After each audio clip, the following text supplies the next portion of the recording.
উৎসর্গ করেছে সেই সকল শহীদদেরকে। আমি সশ্রদ্ধ চিত্তে স্মরণ করছি আলমডাঙ্গা উপজেলার সকল বীর মুক্তিযোদ্ধা, মুক্তিযুদ্ধের সংগঠক, সমর্থক, যুদ্ধাহত ও শহীদ পরিবারের সদস্য সহ সর্বস্তরের জনগণকে, যারা আমাদের বিজয় অর্জনে প্রত্যক্ষ ও পরোক্ষভাবে অবদান রেখেছিল। প্রিয় আলমডাঙ্গাবাসী, মহান মুক্তিযুদ্ধে আলমডাঙ্গার রয়েছে গৌরবোজ্জ্বল ইতিহাস। আলমডাঙ্গা উপজেলা 1971 সালের মুক্তিযুদ্ধে চুয়াডাঙ্গার একটি গুরুত্বপূর্ণ অংশ ছিল, যা হানাদার বাহিনীর বিরুদ্ধে প্রতিরোধ ও সম্মুখ যুদ্ধে বীরত্বপূর্ণ ভূমিকা রেখে 18 ডিসেম্বর হানাদার মুক্ত হয়েছিল। এই অঞ্চলের মানুষজন স্বাধীনতার প্রাক্কালে থেকেই আন্দোলন সংগঠিত করে, যা পরবর্তীতে সুশীল সমাজ, বৈষম্য বিরোধী ছাত্র আন্দোলনের প্রতিনিধিবৃন্দ, প্রিন্ট ও ইলেকট্রনিক মিডিয়ার সম্মানিত সাংবাদিকবৃন্দ, প্রিয় শিক্ষার্থীগণ ও সম্মানিত সুধীজন, আসসালামু আলাইকুম। প্রিয় আলমডাঙ্গাবাসী, আজ 16 ডিসেম্বর মহান বিজয় দিবস। দীর্ঘ সংগ্রাম ও রক্তক্ষয়ী যুদ্ধ ও স্মৃতিস্তম্ভ, যা মুক্তিযুদ্ধের স্মৃতিতে গৌরব, বেদনা এবং আত্মত্যাগের এক অমর সাক্ষ্য বহন করে।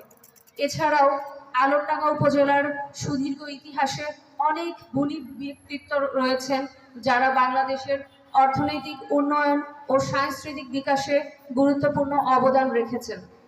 প্রিয় আলমডাঙ্গাবাসী, একটি সুষ্ঠু নির্বাচন গণতন্ত্র ও স্থিতিশীল রাষ্ট্র কাঠামোর জন্য পূর্ব শর্ত।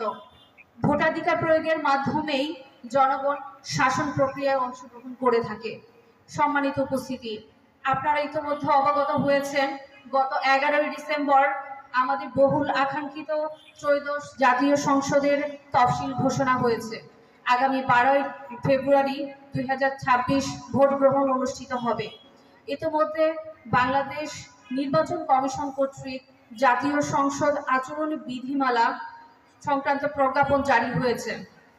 আমি আলমডাঙ্গা উপজেলার সকল শ্রেণী পেশার মানুষ, রাজনৈতিক দল ও সংশ্লিষ্ট সকলকে নির্বাচনী আচরণ বিধিমালা প্রতিপালনের অনুরোধ জানাচ্ছি। আসুন আমরা সকলে মিলে একটি অবাধ, সুষ্ঠু ও নিরপেক্ষ নির্বাচন নিশ্চিত করি। প্রিয় আলমডাঙ্গাবাসী, এই স্বাধীনতা কোটি বাঙালির আত্মত্যাগ, সাহস এবং একতাবদ্ধ আন্দোলনের ফসল।